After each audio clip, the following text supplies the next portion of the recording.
3.5 years. That is how long the European political community has existed. 47 nations, every major European power at the table. And in 3.5 years, not a single country outside of Europe had ever been invited to sit in that room. Until this week, Canada just crossed that line. Prime Minister Mark Carney walked into a summit that was never designed for him, into a conversation that was never meant to include Ottawa. And he did it not as an observer, not as a guest speaker, but as a participant in one of the most strategically loaded forums in the post-Ukraine world order. Now you could look at this and say symbolic gesture, diplomatic courtesy, a polite nod to a close ally.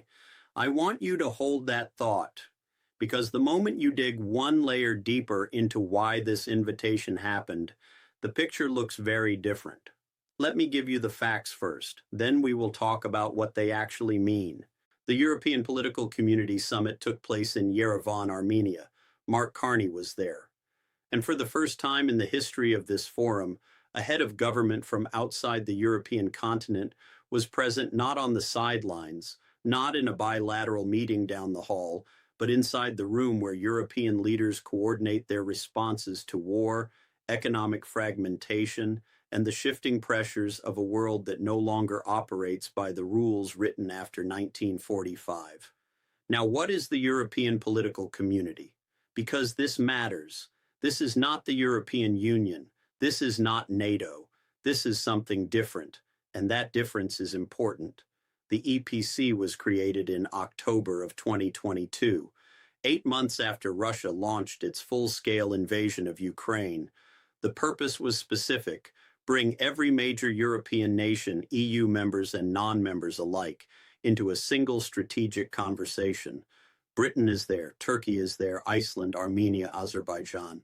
Countries that do not share a currency, do not share a legal framework, but do share a continent and increasingly share a threat perception. For 3.5 years, that boundary held. European leaders, European problems, European table. Canada changed that. And here is where I need you to pay close attention, because Carney's office was deliberate about the framing. This trip was not positioned as a courtesy call. It was not framed as solidarity with Ukraine, though that context surrounds everything. It was framed explicitly as an economic and strategic repositioning exercise. 3 objectives were on the table. First, deepen the defense cooperation framework that Canada and the European Union signed in 2025, a framework that allows Canadian companies to work directly with European defense contractors on joint contracts. Second, expand access to European financing mechanisms, meaning Canadian industrial projects, particularly in the defense and clean energy sectors, may become eligible for capital structures tied to European institutions rather than exclusively to North American markets. Third, advance the broader trade diversification agenda, the stated government policy of doubling Canadian exports to non-American markets before 2030, 4 years. That is what Canada has to execute on that target. Now, I want you to sit with that number for a moment. Roughly 75% of Canadian exports currently go to the United States. Doubling non-American exports by 2030 is not a minor adjustment to trade policy. It is a structural reorientation of how the Canadian economy connects to the world. And Carney chose a room full of European leaders to signal that this reorientation is real, that it has institutional backing, and that Canada is prepared to build the relationships necessary to make it happen. That is the surface layer of this story. But there is a layer underneath it that almost nobody is talking about. And that is where this gets genuinely interesting. Here is what the headlines told you. Canada attended a European summit. Carney shook hands with European leaders. Trade diversification was discussed. Everyone agreed cooperation was important. That is the press release version. Now let me show you what was sitting underneath that story. The European political community was built on paper as a response to Russia. That was the founding logic in October of 2022. Coordinate against an aggressive neighbor, shore up energy independence. aligned defense postures, straightforward enough.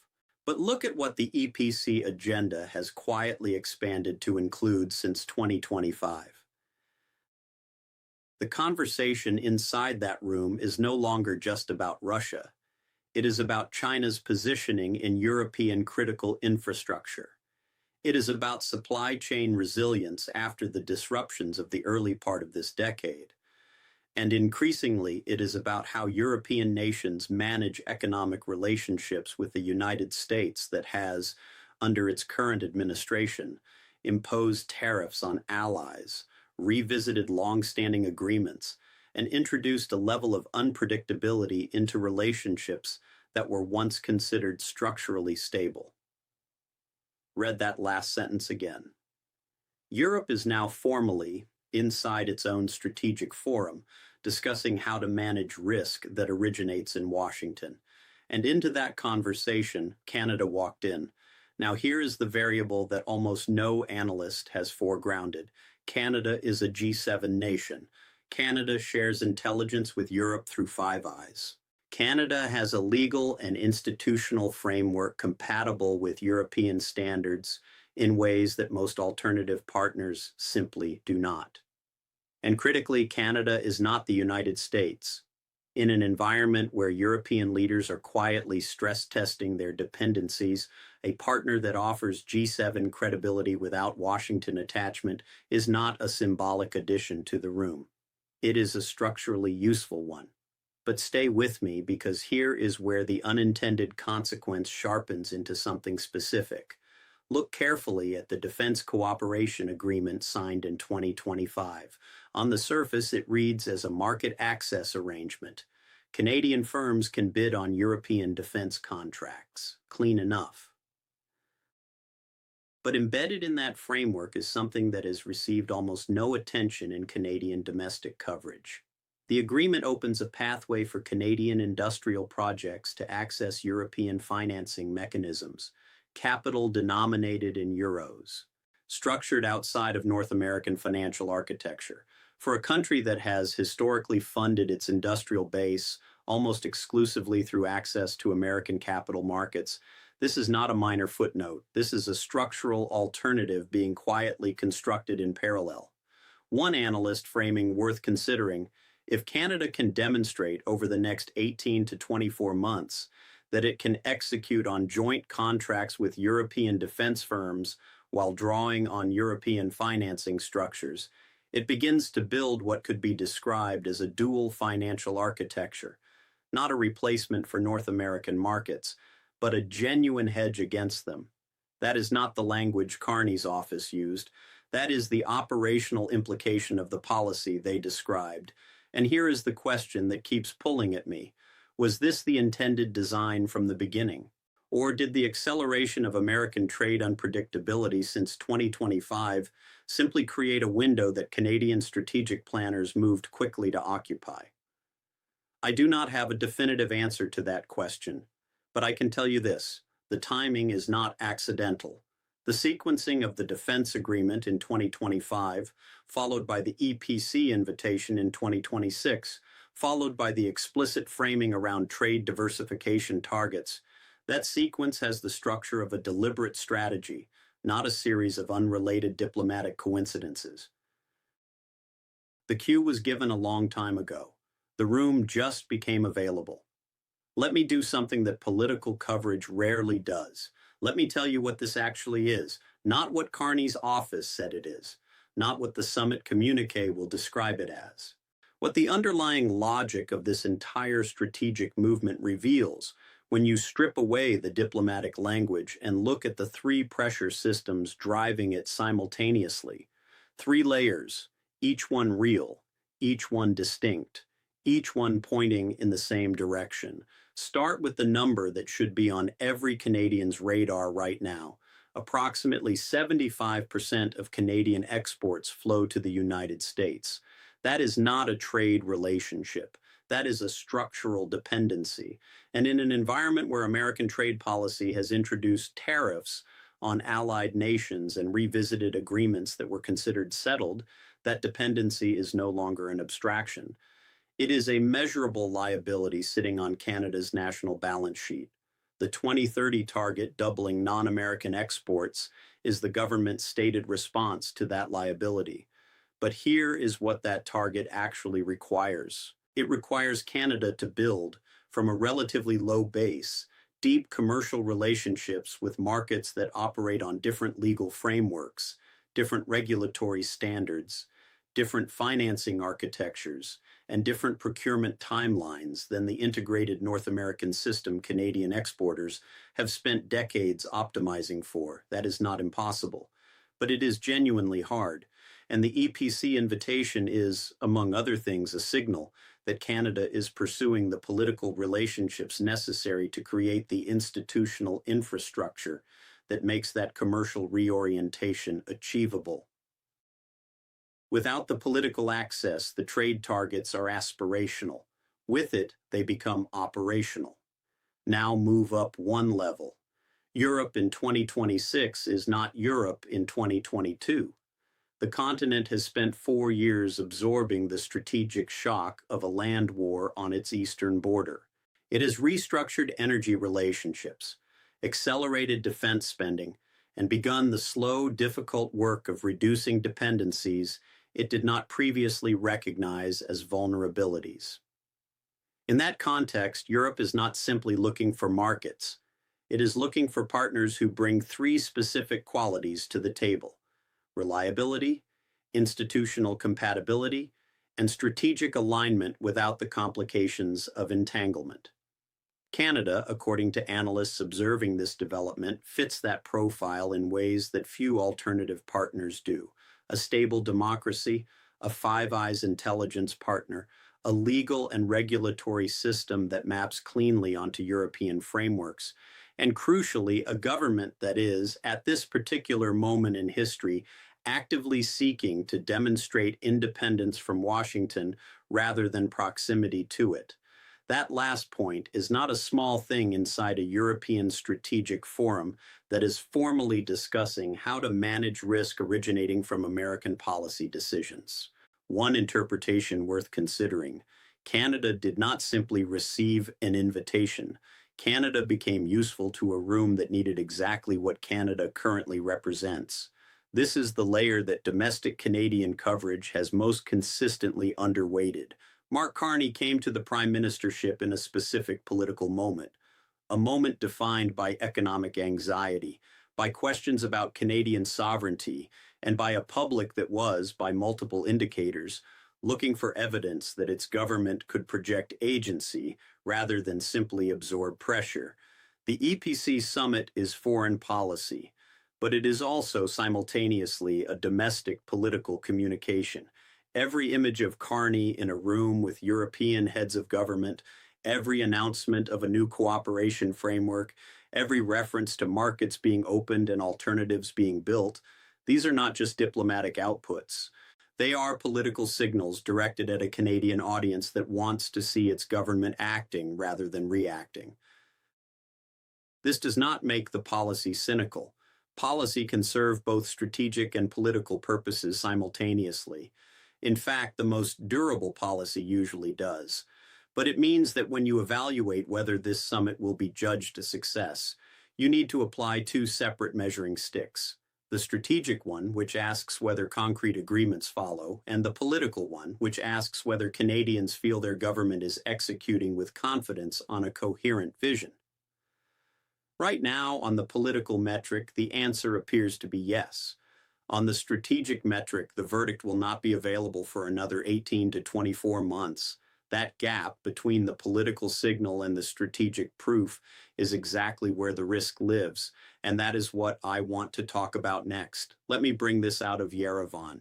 Because everything I have described so far, the EPC invitation, the defense framework, the financing mechanisms, the trade diversification targets, all of it exists at a level of abstraction that is easy to observe from a distance and difficult to feel up close. So let me close that distance. Start with defense manufacturing. The 2025 Cooperation Agreement opens Canadian firms to European defense procurement. That is not a trivial market. European nations have committed to significant increases in defense spending following years of underinvestment. Contracts are being awarded, supply chains are being built, and Canada, through this framework, now has a legal pathway into that process that did not exist before. The practical implication: industrial facilities in Ontario and Quebec that have the technical capacity to produce components relevant to European defense requirements are now operating in an expanded market. Not guaranteed contracts, not immediate revenue, but genuine commercial opportunity that was structurally inaccessible 18 months ago. For the worker on a manufacturing floor in the Greater Toronto area or outside Montreal, this does not show up as a line item on next month's paycheck. But over a 3 to 5 year horizon, if this framework translates into actual procurement relationships, it shows up as sustained demand, as maintained shifts, as facilities that are running rather than consolidating. That is the upside scenario. Now let me give you the friction. The European market does not simply open its doors and wave Canadian exporters through. It operates on a dense regulatory architecture covering carbon standards, labor practices, data governance, and product specifications that differ materially from North American frameworks. Canadian companies seeking to access European markets through these new political relationships will face adaptation costs, legal compliance costs, certification costs. The small and medium-sized exporters that would benefit most from trade diversification are also the least equipped to absorb those costs quickly. This is not an argument against the strategy. It is an honest accounting of what execution actually requires. The political relationship that Carney is building in Yerevan is necessary but not sufficient. The commercial infrastructure has to follow, and building that infrastructure takes time and capital that not every Canadian business has available. There is a scenario, and I want to be precise that this is a scenario rather than a prediction, in which Canada's accelerating pivot toward European economic relationships creates friction in what remains of the integrated North American supply chain, the automotive sector, agriculture, energy. These are industries built on the assumption of deep Canada-United States economic integration. If that integration comes under additional stress, whether through further American trade actions or through Canadian policy choices that visibly prioritize European relationships, the adjustment costs do not land on diplomatic cables. They land on assembly lines. They land on farming operations. They land on energy infrastructure that was designed around Continental rather than transatlantic trade flows. The worker in Windsor building vehicles with components that cross the border multiple times before final assembly does not have a hedge against that disruption. The diversification strategy being built in Brussels and Yerevan does not yet reach that far down the supply chain. And that tension between the strategic logic of diversification and the structural reality of existing continental integration is the most honest description of where Canada actually sits right now. Not choosing between two clean options, navigating between two sets of risks simultaneously, with a 4-year deadline and no guarantee of which scenario resolves first. So where does this go from here? I am not going to give you a clean conclusion because there is not one available. What I can give you is an honest map of the 3 trajectories that are now in play and the specific signals you should be watching to determine which one is unfolding. In this trajectory, the Yerevan summit is the opening move in a sequence that produces tangible outcomes within the next 12 to 18 months. Specific procurement contracts between Canadian firms and European defense institutions. Formal financing arrangements drawing on European capital mechanisms. Measurable progress toward the 2030 export diversification target. If this happens, the EPC debut will be remembered as the moment Canada began operating as a genuinely transatlantic power rather than a North American one with European sympathies. The political and strategic metrics align. The risk hedge becomes a real alternative architecture. Watch for signed bilateral agreements, not memoranda of understanding, actual capital flows, specific contract announcements from Canadian defense and industrial firms. In this trajectory, the summit produces goodwill and photographs, but not structure. 18 months from now, the defense cooperation framework has not generated significant procurement activity. The financing mechanisms have not been accessed at scale. Non-American export numbers have moved, but not at a pace consistent with the 2030 target. In this case, the Yerevan appearance will be reassessed as a sophisticated piece of domestic political communication that did not translate into durable strategic repositioning. Not a failure exactly, but not the inflection point it was framed as. Watch for the absence of follow-on announcements, continued concentration of Canadian export dependency, quiet downward revision of the 2030 targets. This is the variable that neither Ottawa nor Brussels fully controls. If American policymakers interpret Canada's European pivot as a deliberate strategic distancing rather than routine diversification, the response could reshape the entire calculation. Further pressure on CUSMA, targeted trade actions, an acceleration of exactly the continental friction I described in the previous section. Paradoxically, this scenario could either accelerate Canada's European integration or expose how structurally dependent Canada remains on the American relationship it is trying to hedge against. Watch for American trade commentary specifically referencing Canadian-European defense or economic cooperation. Here is the question I want you to answer in the comments. Which of these three scenarios do you believe is most likely to define Canada's strategic position by 2028? And what is the single piece of evidence that would change your mind? If this kind of analysis is useful to you, subscribe, because this story is not finished, it is just getting started.